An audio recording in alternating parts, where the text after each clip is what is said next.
Dis daai stryd met Walk of Life hier op Millie FM kos vir jou ore.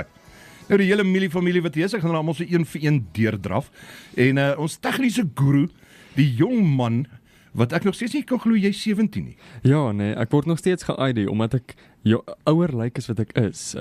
Ja, Andrew, daai het eintlik begin vir my. Hy het my nie geglo dat ek 16 was toe ek begin werk het nie.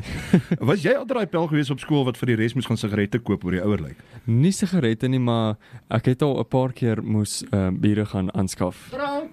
Drank. Ja, om dit so te stel.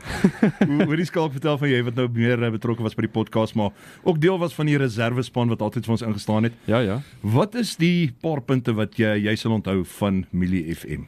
Die malligheid. Die ook in die afbreek van 'n sin van humor op 'n Vrydagoggend. Teen 'n Vrydagoggend is enigiets snaaks, nê. Want ons werk by 'n plek genoem Millie FM, so dis nie moeilik nie. Ja, en die goed wat mense hoor, wat mense net randomly sê, byvoorbeeld daar op al die recordings se bloopers wat ek op bymekaar gemaak het, wat ek die nie radiovriendelike weergawe wat ek op die groepe aangestuur het van al die kreatiewe taalgebruike wat ek al gehoor het in die ateljee en al die verrassings en malligheid, en ek het nooit verwag om soveel op 'n golfbaan te wees nie. Byvoorbeeld, maar ja, die Millie familie. En ek moet sê die een ding wat ek nooit sal vergeet nie is Marlene wat so mal was oor Skalk se eiers. Ja, daai is so nogal by my bly vir 'n rukkie. Ek dink daai het ons besigheid bietjie tot op nuwe hoogtes gevat, dink ek. Wil jy vertel ons 'n bietjie, ons gaan een van daai bloopers wat jy vir ons bymekaar gestel het, gaan ons nou speel. Vertel ons 'n bietjie van Hi Sally.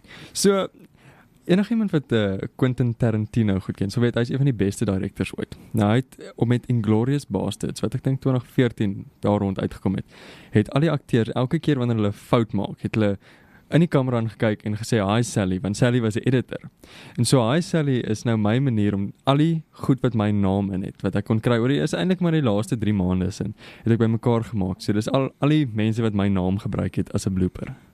Nou Skalk ook elkeen waarmee ek praat, ek het gee hulle kans om 'n liedjie te request. En jy het 'n interessante ene wat jy vir ons deurgee het, een wat jy gesê het jy wou nog altyd op die lug gehad het. Dis die een ding wat ek nog nooit op enige radiostasie gehoor het nie, en is Rammstein. En ek luister al jare lank Rammstein en ek ken hulle musiek goed. Ek ken baie van hulle albums. En so toe dink ek moet nou die een kans wat ek kry, moet ek vat vir 'n bietjie Rammstein. Skalk, ek sê vir jou baie dankie. Hier is sy Hi Sally bloopers en net na dit Skalk se keuse Rammstein met Links 234. Sorry, daar was baie oepsies. Sorry Skalk. Skus Skalk. Daar is nie nog vele meer nie Skalk. Sorry Skalk. Jammer Skalk. Skus Skalk. Sorry Skalk.